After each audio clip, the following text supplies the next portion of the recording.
정오 종합뉴스.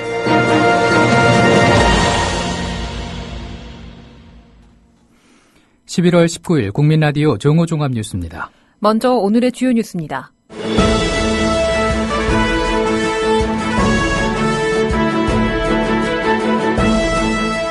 새정치민주연합은 오늘 역사교과서 국정화 국민 찬성 의견서 작성이 조작됐다는 언론 보도와 관련해 국민 의견서 서명 여야 공동열람을 촉구했습니다. 최재천 새정치민주연합 정책위의장은 오늘 대테러 대책을 빌미 삼아 국가정보원의 권한을 강화하는 법제엔 동의하지 못한다고 말했습니다. 올 들어 9월까지 거친 세금이 지난 같은 기간보다 14조 원 늘었습니다. 경찰이 프랑스 파리 테러 동영상을 사칭한 스미싱 문자가 유포될 가능성이 있다며 주의를 당부했습니다. 국민라디오 정오 종합뉴스 잠시 후 시작합니다.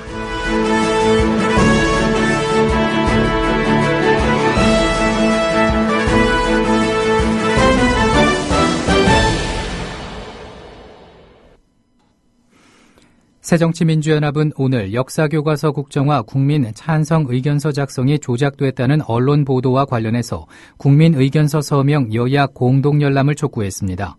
경향신문은 역사교과서 국정화 행정예고 마지막 날인 지난 2일 교육부에 전달된 찬성 의견서 서명지에 조작 동원 의혹을 제기했습니다.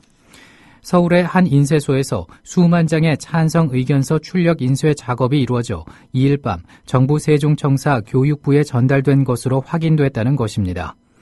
교육문화체육관광위원회 윤관석 의원은 역사교과서 국정화 찬성 여론을 조작하는 차떼기 의혹이 강하게 제기된다고 말했습니다. 새정치민주연합 문재인 대표가 안철수 전 대표, 박원순 서울시장에게 내년 총선 대비 문안박 연대를 제안한 가운데 오늘 문 대표와 박 시장이 공동 간담회를 열어 배경에 관심이 쏠리고 있습니다. 문 대표와 박 시장은 오늘 낮 서울시청에서 청년의 꿈과 희망을 열겠습니다. 고단한 미생과의 만남이라는 제목으로 정책 간담회를 열어 청년 실업 문제와 가계부채 문제 등을 집중 논의합니다. 오늘 간담회에는 문 대표의 연대 제안이 있은 뒤 곧바로 열리는 공동행사여서 향후 연대를 위한 실질 방안과 총선 대책에 대한 의견 교환이 있을 것으로 보여 논의 결과가 주목되고 있습니다. 천정배 무소속 의원은 새정치민주연합 문재인 대표의 통합연대 제안에 당을 해산하고 새롭게 만드는 수준의 변화가 있기 전에는 다시 수권 세력으로 거듭날 수 없다고 본다며 거부 의사를 밝혔습니다. 전 의원은 이날 새벽 개혁적 국민정당 창당추진위원회의 출범 이후 첫 공식 행보로 서울 송파구 가락시장을 방문해 기자들과 만나 새정치연합이 해체에 준하는 변화가 있어야 한다고 생각한다며 이렇게 말했습니다. 전 의원은 전날엔 창당 추진위를 출범시키며 본격적인 신당 창당에 돛을 올렸고 같은 날 문 대표는 호남의 심장 광주 강연에서 문재인, 안철수, 박원순 임시 공동지도부를 제안하며 천 의원과의 통합을 가장 이상적인 연대라며 동참을 요청했습니다. 대한불교조계종은 민중총궐기 시위 이후 조계사로 피신해 있는 한상균 민주노총 위원장 신변 보호와 중재 요청을 받아들일지 오늘 회의를 열어 논의합니다. 조계종 측은 화쟁위원장인 도법 스님이 오늘 오후 2시 회의를 소집하기로 했다고 밝혔습니다. 한상균 위원장은 앞서 어제 조계사 부주지, 원명 스님 등을 만나 신변 보호와 함께 화쟁위원 회의 중재를 요청했습니다. 화쟁위원회는 사회 현안과 갈등을 중재하기 위해 조계종이 만든 기구로 스님 7명과 각계 인상 8명으로 구성되어 있습니다.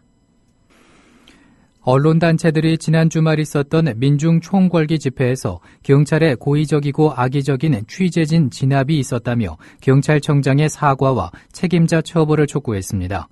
전국 언론노조를 비롯한 언론단체들은 어제 서울 미근동 경찰청 앞에서 기자회견을 열고 집회 현장에서 언론사 취재진들이 공권력으로부터 유례 없는 순환을 당했다며 이같이 밝혔습니다. 언론단체들은 특히 당시 누구라도 구별할 수 있는 일부 언론사 취재진에게 집요하게 물대포가 날아들어 다치거나 장비가 손상되는 등 취재 활동에 방해가 있었다고 주장했습니다. 시리아 난민 200명이 항공편을 통해 국내로 들어와 난민 신청을 한 것으로 확인됐습니다. 국가정보원은 어제 오전 국회정보위원회에 출석해 이렇게 보고했다고 정보위 여야 간사인 새누리당 이철우, 새정치민주연합 신경민 의원이 전했습니다. 국정원은 국내 입국한 시리아 난민 200명 중 135명은 인도적 체류 허가를 받은 상태로 심사를 받고 있고 나머지 65명은 공항 내 외국인 보호소와 공항 인근 난민지원센터에 머물고 있다고 설명했습니다. 최재천 새정치민주연합 정책위의장은 오늘 대테러 대책을 빌미삼아 인권침해 전력에서 자유롭지 못한 국가정보원의 권력 강화로 이어지는 법제엔 동의하지 못한다고 말했습니다. 최 의장은 오늘 국회에서 열린 당 정책조정회의에 참석해 정부 여당이 최근 프랑스 파리 테러 사건을 계기로 테러 방지법 제정 논의에 속도를 내고 있는 것과 관련해서 우리 사회도 그간의 대테러 기능과 조직을 살펴보고 재구성할 필요가 있다는 데 공감한다며 하지만 정부가 법이 없었기 때문에 대테러의 역할이나 기능조차 없었다고 강변하는 건 무능하다고 자폭하는 일이라고 밝혔습니다. 존 브레넌 미국 중앙정보국 CIA 국장은 미국은 외국 난민을 수용하는 정책을 유지해야 한다고 밝혔습니다. 브레넌 국장은 국무부가 주관한 대외 안보 자문회의에서 이같이 밝히고 전 세계에 미국보다 더 영광로와 같은 국가는 없다면서 미국은 이런 가치를 지켜야 한다고 강조했습니다. 브레넌 국장은 그러나 테러리스트들이 어떻게 난민 행렬에 침투하는지는 분명히 검증해야 한다면서 미국에 오는 개개인을 확실히 검증해야 하는 안보 전문가들의 의무가 더욱 커지고 있다고 밝혔습니다. 경찰이 프랑스 파리 테러 동영상을 사칭한 스미싱 문자가 유포될 가능성이 있다며 주의를 당부했습니다. 경찰청 관계자는 테러 동영상을 볼 수 있다는 내용의 문자에 인터넷 링크를 누르면 개인정보 등이 유출될 수 있다며 이같이 밝혔습니다. 개인정보가 유출되면 인터넷 뱅킹 등 금융 피해와 함께 각종 범죄에 개인의 정보가 악용될 가능성이 있습니다. 대형 사건 사고가 터지면 시민들의 높은 관심을 이용해 관련 내용이 담긴 스미싱 문자가 무차별적으로 유포되고 있습니다. 정부가 세월호 선사인 청해진 해운 임직원과 선장 선원들을 상대로 1,878억 원 상당의 구상금 청구 소송을 냈습니다. 법무부는 청해진 해운과 회사 임직원 6명, 이준석 선장과 선원 16명 등 총 22명에 대한 구상금 청구 소송을 서울중앙지법에 낸다고 밝혔습니다. 앞서 대법원 전원합의체는 지난 10일 이 선장에게 살인 혐의를 인정해 무기징역형을 확정하고 기관장 등 선원들에 대해서도 중형을 선고했습니다. 법무부는 현재까지 집행된 피해 보상비 등 총 1,878억 원을 청구했지만 향후 추가로 지출할 비용 등을 고려해 청구 취지를 확장할 예정입니다. 광주지방법원 해남지원은 아버지를 살해한 혐의로 무기징역을 선고받아 15년째 복역 중인 김신혜 씨에게 재심 개시 결정을 내렸습니다. 재판부는 사건 당시 수사에 관여한 경찰이 영장을 받지 않은 채 압수수색을 했고 현장 검증을 거부하는 피고인에게 억지로 범행 재연을 하게 했다는 점으로 미뤄 재심 사유가 있다고 봤습니다. 법원이 재심을 받아들이면서 김 씨는 형이 확정돼 복역 중인 무기수에게 재심이 개시된 첫 번째 사례가 됐습니다. 하지만 재판부는 재심 결정 이유가 김 씨의 무죄를 선고할 명백한 새 증거가 발견된 게 아니어서 김 씨에 대한 형 집행정지 결정은 하지 않았습니다. 유엔이 어제 반기문 사무총장의 북한 방문과 관련해서 논의가 진행 중이라며 처음으로 공식 확인했습니다. 스테판 두자릭 유엔 대변인은 브리핑에서 반 총장은 한반도의 대화 분위기를 조성하고 평화와 안정을 증진시키기 위해 북한을 방문하는 것을 비롯한 건설적인 노력을 기꺼이 할 용의가 있음을 항상 밝혀왔다고 전제하며 이런 차원에서 논의가 현재 진행 중이라고 밝혔습니다. 이는 반 총장이 곧 방북할 것이라는 최근 방북 보도들을 공식 부인하면서 향후 무분별한 보도들이 나올 수 있음을 염두에 둔 발언으로 해석되고 있습니다. 올 들어 9월까지 거친 세금이 지난해 같은 기간보다 14조 원 늘었습니다. 기획재정부가 발표한 11월 월간 재정 동향에 따르면 올해 1월부터 9월까지 국세 수입은 166조 5천억 원으로 지난해 같은 기간에 152조 6천억 원보다 약 14조 원 많았습니다. 이는 주택 거래량 증가에 따른 양도소득세 증가와 담배에 붙는 개별 소비세 인상 등의 영향으로 분석됐습니다.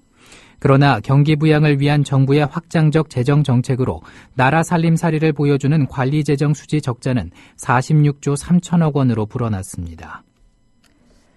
경기가 침체하면서 물가가 떨어지는 디플레이션에 대한 우려가 큰 가운데 올해 소비자 물가 상승률이 사상 최저치를 기록할 것으로 보입니다. 올해 소비자 물가 상승률은 저유가의 영향 등으로 지난달까지 0.6%를 기록했으며 주요 기관들은 이 같은 추세가 연말까지 그대로 이어질 것으로 전망했습니다. 한국은행은 지난달 경제전망 보고서에서 올해 소비자 물가 상승률을 0.7%로 예상했고 한국투자증권은 0.6%로 내다봤습니다. 이런 상승률은 외환 위기의 충격이 극심했던 1999년의 0.8%보다도 낮은 사상 최저치입니다. 한국의 남녀 임금 격차가 세계 116위로 나타났습니다. 어제 세계경제포럼의 2015년 세계 성차별 보고서에 따르면 한국은 비슷한 일을 할 때의 임금 평등도 항목에서 0.55점으로 116위에 그쳤습니다. 네팔은 105위, 캄보디아 15위 등보다 남녀 임금 격차가 심한 것으로 조사됐습니다. 한국은 임금 평등 항목의 상위인 경제활동 참여와 기회 부문에서 125위로 2006년 96위보다 29계단 하락했습니다. 귀농 귀촌하는 인구가 급증하고 있습니다. NH농협의 보고서를 보면 최근 4년 동안 귀농 귀촌 가구는 44,500여 가구로 지난 2010년과 비교하면 10배로 늘었습니다. 또 기존에는 귀농 귀촌 인구 가운데 50대가 가장 많았지만 지난해 40대 이하의 증가율이 43%로 평균을 앞질렀습니다. 한국귀농귀촌진흥원은 지금의 귀농 귀촌 추세가 이어지면 2034년에는 귀농 귀촌 인구가 300만 명을 넘어설 것으로 전망했습니다. 새누리당이 어제 해당 행위 논란 끝에 새누리당 서울시당 윤리위원회로부터 탈당 권유 중징계를 받고 이의 신청한 김만복 전 국가정보원장의 징계 결정을 하루 유보하기로 했습니다. 새누리당 중앙윤리위원회는 오늘 김 전 원장에게 직접 소명 기회를 한 번 주기로 했습니다. 날씨입니다.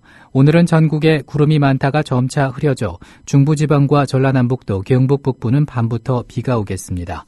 낮 최고 기온은 11도에서 16도로 어제와 비슷하겠습니다. 서울의 지금 기온은 9.5도입니다. 정오 종합 뉴스를 마칩니다. 제작 이정일, 진행의 정승조, 신지혜였습니다. 국민라디오